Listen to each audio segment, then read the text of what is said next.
Weh, apa kowe ditangtung ning kene wajan kusut. Awakku lagi kesel Mas Ai. Jo iki anjen kesel arek. Ayo, esok aku wis ning sawah. Isih balik saka sawah sore ini dikon ngiwang dodol ning warunge. Rame sisan. Lah terus ning Mbok Karno piye? Aku tolong terno nang wong tuwa Ri. Aku pengen cerita karo bentuk solusi. Tenan Mbok Karno. Ayo aku ngerti ana wong tuwa. Ayo ah, saiki yuk. Ayo. Ayo.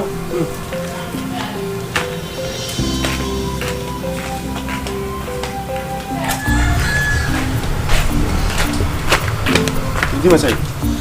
Dari ning wong tuwa. Loh. Kok ning Mbah Mirjan? Jangan berjen wong tuwa. Loh. Sing tak maksud ki wong tuwa ki guru spiritual. Kok Mbah Mirjan? Wis tak tenang rek. Mbak Mirjan ki wong tuwa. Ya Allah. Loh, jenengan, Mbah, penduduk teng mriki. Kowe wong loro ngene iki. Ning nggonku ana perlu apa? Niki lho, Mbah. Kula badhe ngeterke Ari. Jenengan kan wong tua, Mbah. Ana apa, Rik? Kowe rene. Ngeten Mbah, kula kan ajeng kados wong tuwa. Tapi sing tak maksud ki wong tuwa niku guru spiritual, mboten jenengan. Tenang. Wong loro entene ning kene sedelo. Aku tak lebut sih. Ayo.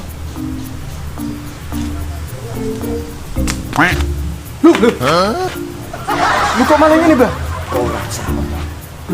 Aku iki dhewe keahlian sampingan. Wes ayo. Gak gitu wong ae. Kok malah ngono?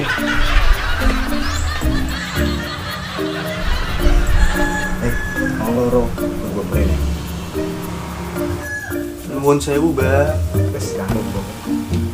Nuwun sewu, Mbah. Yo yo.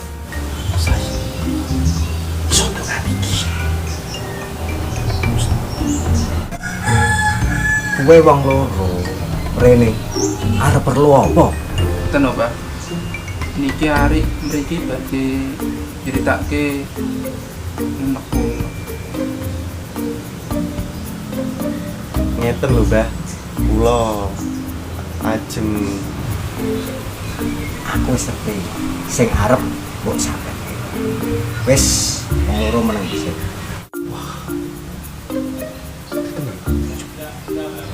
Tapi yo ngene. Usake kowe wong loro wis arep ngomong kok tak pengira. Wis ndang cerita apa masalahmu, apa kuwi. ngeten lho, Mbah. Kula niki wonten unek-unek gedhe. Akhir-akhir niki kula ku ngrasake kesel, Mbah, kerja teng Dikarjo. Lah esuk kula sampun teng sawah. Sontene lanjut nutuke ngewangi dodolan teng warung Dikarjo. Rame sisan, Mbah.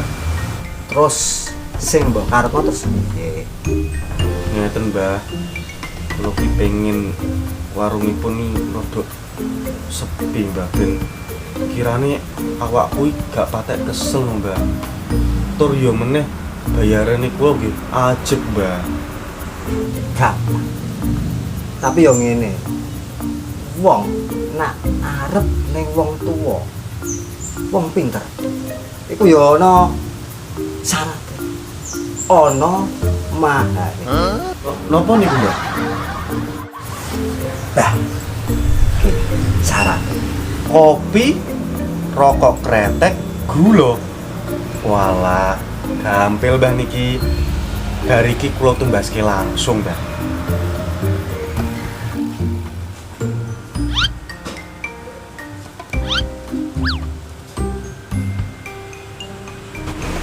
Jenengan kados napa, Mbah? Golek korek. Wah, korek to, Mbah. Iki kula gak ada.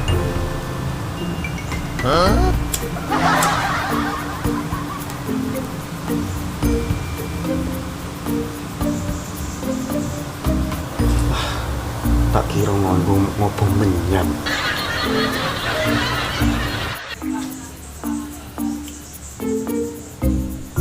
Tong lang ngồi menek mek tong lang ling neng nong bang anh chay trong y bang y lăng y tong lang ngồi menek mek ting lang ling go mang ling hàng pong nghe ngong không bay đi trong ai cái lắc quan ai lọc trong ai à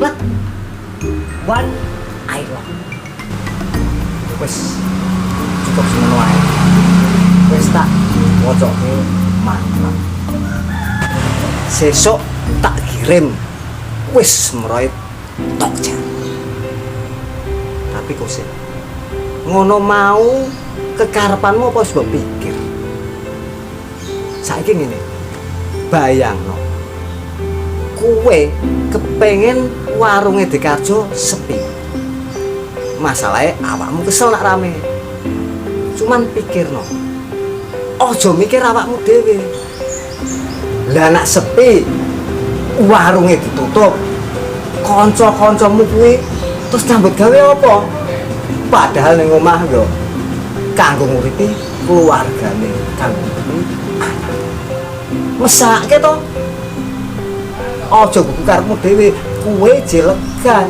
beda karo kanca-kancamu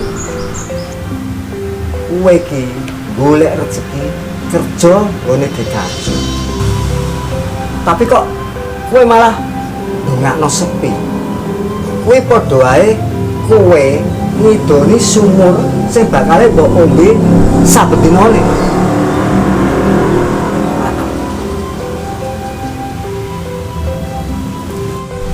Pikir tenanan, pikir maneh. Sadurunge mantra iki tak kirim. Mas Ai, kita pikirin meneh yo. Wes ndang bali yo. Tapi aja lali.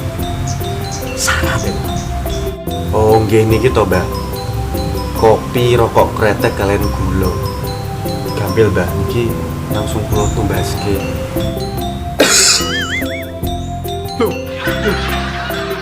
Apa iki, Mbah? Lengo kletek beras, teh wuwur, merica, brambang bawang, tumbar jinten, klopo uyak, asem ciki, karo oreo kripik telo bolang-baling cak kowe. Arem-arem godhog oreo. wis randang. Ngono iku ning supermarket iku lengkap ono kabeh.